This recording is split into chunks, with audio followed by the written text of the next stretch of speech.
ফের একবার আন্ডারডগের স্বপ্নের উড়ান বড় পর্দায় আসছে অক্ষয় কুমারের সারফেরা। প্রকাশ পেয়েছে ছবির ট্রেইলার। বড় মিয়া ছোট মিয়া বক্স অফিসে আশানুরূপ সাফল্য পায়নি, কিন্তু থেমে থাকতে জানেন না অক্ষয় কুমার। এবার সারফেরা নিয়ে হাজির হচ্ছেন বলিউডের খিলাড়ি কুমার। সুধা কোঙ্গারার পরিচালিত এই ছবিতে উঠে আসবে এক আম আদমির স্বপ্ন পূরণের অক্ষয়ের এই ছবির কেন্দ্রে ফের এভিয়েশন ইন্ডাস্ট্রি। অক্ষয় ছাড়াও ছবিতে গুরুত্বপূর্ণ চরিত্রে রয়েছেন পরেশ রাওয়াল, রাধিকা মদন এবং সীমা বিশ্বাস। সুধা কোঙ্গরা পরিচালিত এই ছবি প্রেক্ষাগৃহে মুক্তি পাবে 12 জুলাই 2024। তামিল ভাষায় সুরাইয়া পুত্রের ছবির অফিসিয়াল রিমেক এই ছবি। সুরিয়া অভিনীত অরিজিনাল ছবিটি পরিচালনা করেছিলেন সুধা কোঙ্গরা এবং এক ছোট্ট গ্রামের বাসিন্দা বীর মাত্রের গল্প বলবে এই ছবি। গলা পর্যন্ত ঋণে ডুবে রয়েছে সে, এক পয়সার পুঁজি নেই, আছে শুধু বিজনেস আইডিয়া। দেশের বৃহত্তম বিমান সংস্থা মালিক পরেশ গোস্বামী সঙ্গে সাক্ষাৎ করে নিজের সেই বিজনেস আইডিয়া ভাগ করে নেয় সে। বদলে জোটে অপমান। পাবলিক টয়লেট পরিষ্কার করা মানুষদের সঙ্গে পাশাপাশি বসে বিমান সফর করতে চান না তিনি, স্পষ্ট জানিয়ে দেন পরেশ।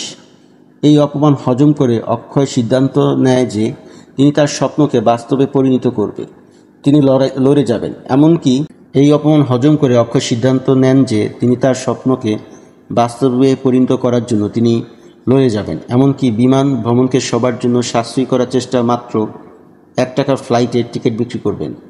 ইনস্টাগ্রামে ট্রেলার শেয়ার করে অক্ষয় লিখেছেন, স্বপ্ন সেটা নয় যা আপনি ঘুমন্ত অবস্থায় দেখেন, স্বপ্ন সেটা যা আপনাকে ঘুমাতে দেয় না। 1 টাকার ফ্লাইটের টিকিট। আম আদমির আকাশ ছোঁয়ার স্বপ্ন পূরণ করতে গিয়ে অক্ষয়ের সামনে আসবে অসংখ্য বাধা, কিন্তু হারতে শেখেননি সে। কারণ শুধু ধনী গরিবের মধ্যকার ভেদাভেদ নয়, সারফেরা সাধারণ মানুষকে বড় স্বপ্ন দেখাতে অনুপ্রাণিত করবে এবং নিজের স্বপ্নের পিছনে ছুটতে অনুপ্রেরণা যোগায়।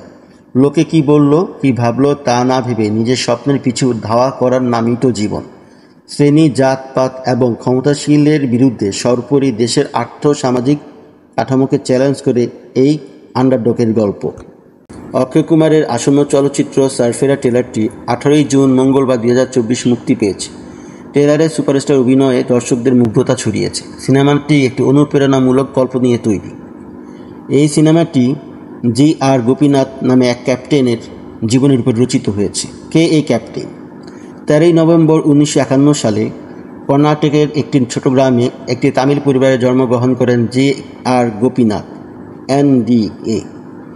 এর প্রবেশিকা পরীক্ষা উত্তীর্ণ হন এবং স্কুলে পড়ার পর ভারতীয় সামরিক একাডেমি দেরাদুন থেকে স্নাতক হন। এরপর তিনি ভারতীয় সেনাবাহিনীতে 8 বছর অতিবাহিত করেন। 1971 সালে বাংলাদেশের স্বাধীনতা যুদ্ধ করেন এবং ক্যাপ্টেন পদে কমিশনপ্রাপ্ত হন। গোপীনাথ 28 বছর বয়সে ভারতীয় সেনাবাহিনী থেকে প্রাথমিকভাবে অবসর গ্রহণ করেন এবং তারপরে দুগ্ধ খামার, হোটেলের মালিক, বাইক ডিলার এবং স্টক ব্রোকারের মতো বেশ কয়েকটি ব্যবসা স্থাপনের চেষ্টা করেন। এরপর তিনি বিমান উদ্যোক্তা হিসেবে সফলতা লাভ করেন। 1997 সালে তিনি দেগান এভিয়েশন নামে ভিআইপিদের জন্য একটি চার্টার্ড হেলিকপ্টার পরিষেবা প্রতিষ্ঠা করেন। সারফেরা উদ্যোক্তা ক্যাপ্টেন জি.আর. গোপীনাথের জীবনের উপর ভিত্তি করে তৈরি, যিনি ভারতের প্রথম কম খরচে এয়ারলাইন এয়ার ডেকান প্রতিষ্ঠা করেছিলেন।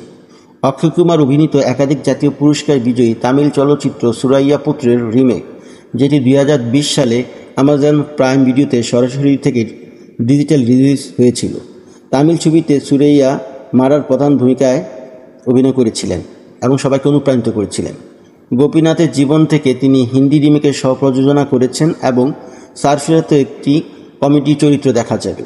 অক্ষয় কুমার ছাড়াও সারফেরাতে প্রধান চরিত্রে রয়েছেন রাধিকা মদন, পরেশ রাওয়াল, সীমা বিশ্বাস, অনিল চিরঞ্জিত এবং প্রকাশ বেলওয়াদি। সুধা কোঙ্গরা, যিনি সুরাইয়া পুত্র পরিচালনা করেছেন, হিন্দি রিমেকটিও তিনি পরিচালনা করছেন। ছবিটি 12 জুলাই বিশ্বব্যাপী প্রেক্ষাগৃহে মুক্তি পাবে। আশা করি সবার রিভিউটি পছন্দ হয়েছে। আমার চ্যানেলটি সাবস্ক্রাইব করতে ভুলবেন না, কারণ আপনাদের সাবস্ক্রাইব, লাইক, কমেন্ট আমার কাজ করার অনুপ্রেরণা বাড়িয়ে দেয়। সকলকে ধন্যবাদ এত সময় নিয়ে আমার রিভিউটি শোনার জন্য। সবাই ভালো থাকবেন। আসসালামু আলাইকুম।